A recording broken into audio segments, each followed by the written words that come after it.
మిమ్మల్నే. Yo-yo TV app download చేసుకున్నారా? ఇంకా లేదా?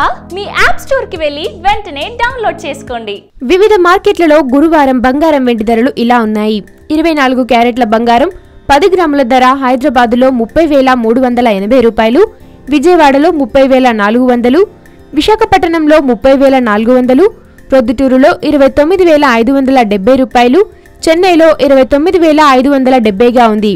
ఇక 22 క్యారెట్ల ఆభరణాల బంగారం 10 గ్రాముల ధర హైదరాబాదులో 28,130 రూపాయలు, విజయవాడలో 28,200, విశాఖపట్నంలో 27,960 రూపాయలు, ప్రొద్దుటూరులో 28,170, చెన్నైలో 28,170గా ఉంది. వెండి కిలో ధర హైదరాబాదులో 37,800, విజయవాడలో 38,100, విశాఖపట్నంలో 37,900, ప్రొద్దుటూరులో 40,200, చెన్నైలో 40,200 వద్ద ముగిసింది. ఈ వీడియో గనుక మీకు నచ్చినట్లయితే లైక్ చేయండి, షేర్ చేయండి అండ్ సబ్స్క్రైబ్ చేయండి.